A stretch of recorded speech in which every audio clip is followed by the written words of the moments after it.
I'm delighted to be here. I spoke at the first of these 6 years ago, I think, and I haven't been back since. So I'm apart from anything else, delighted that it's obviously thriving, and very pleased, really, that I have a chance to just talk a bit about the urban battlefield, which is where I spend most of my life.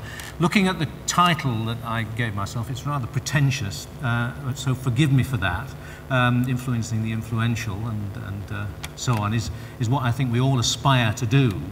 But I suppose the key message from me is that if we're going to succeed as communicators, you have to go to where people are already listening.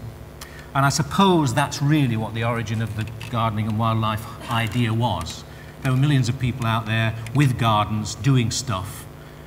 Stop trying to drag them to nature reserves to introduce them to nature conservation, but actually talk about, as Martin said, how wildlife and the ideas behind nature conservation could go to where they were already engaged.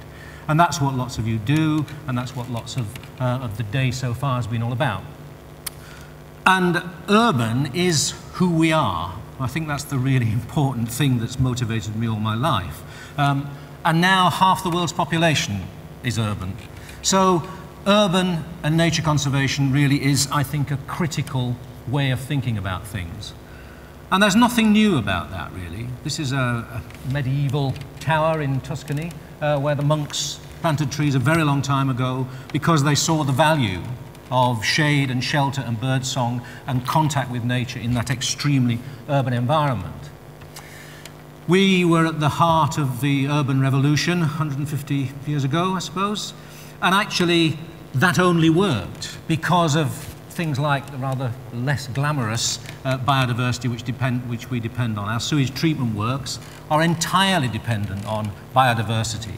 I worked for a while with Yorkshire Water in the 80s, and there was a moment where what they describe always as the biggest sewage treatment works in the world, it was in Bradford, and therefore of course it had to be the biggest sewage treatment in the world, centre in the world, died. The whole place was killed, and it was killed by one carpet manufacturer changing the moth-proofing chemical in their process and wiping out the biodiversity. And the biodiversity in the case of these filter beds is actually the maggots of the little black flies that graze on the green slime that is actually processing the liquid sewage which is trickling out of those pipes.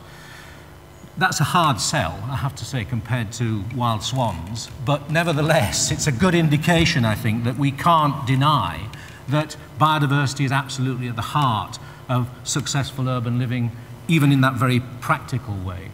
And it's certainly all the more important in the age we're in the density of population that we have, in the kind of lifestyles that we lead. 1 person in 100 lives in the British Isles.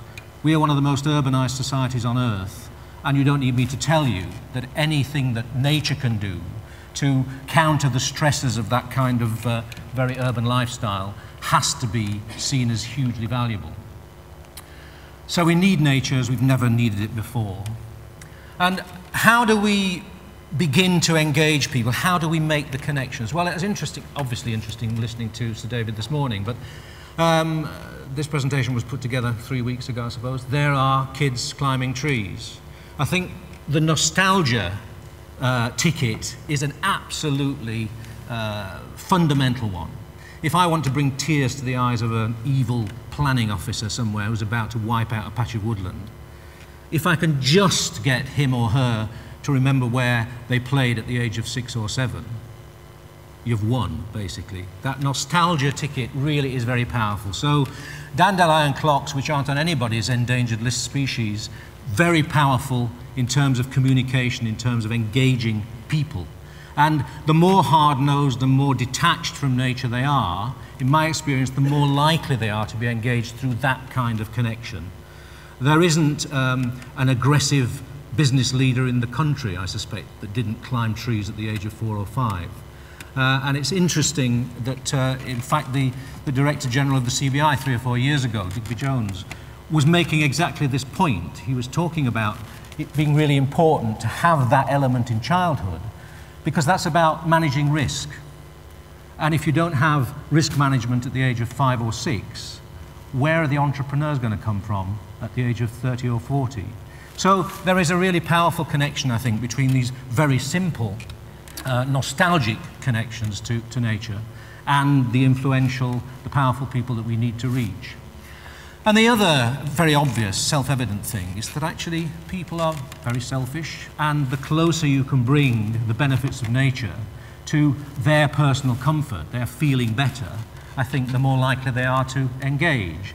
So this whole business of stress relief, of feeling better, of the connection to health and well-being is really powerful. And the most striking thing for me about the research that we're all quoting now, Roger Ulrich's work from the States and elsewhere, is that actually he's been showing through sound science that if you take people from a stressful situation out into natural green spaces, into a park or a garden, nature reserve, you can measure the drop in stress levels within 4 minutes. The stress in the muscles across the forehead relaxes, the pulse rate slows, 4 minutes.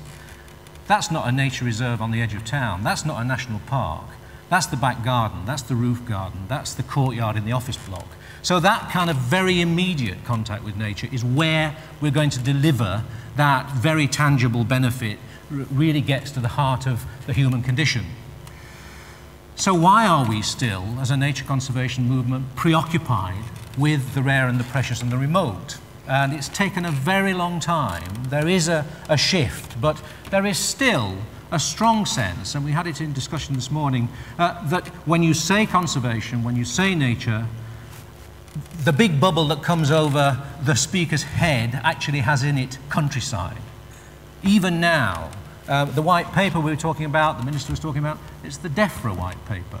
I deal mostly with CLG, with the Communities and Local Government Department, but I want to see some opportunity to deal with both of them and others. But essentially, I think we are still absolutely wedded to the idea that nature is something that happens out there, and if it happens here at all, it's by accident and it's not the real thing. We have to get that idea out of our heads. It's helping because we are making this connection. So the Healthy Walks movement is definitely shifting that centre of gravity because people can't get out there to walk for 10,000 paces every Thursday afternoon if they live in the inner city. And so we are beginning to see a shift.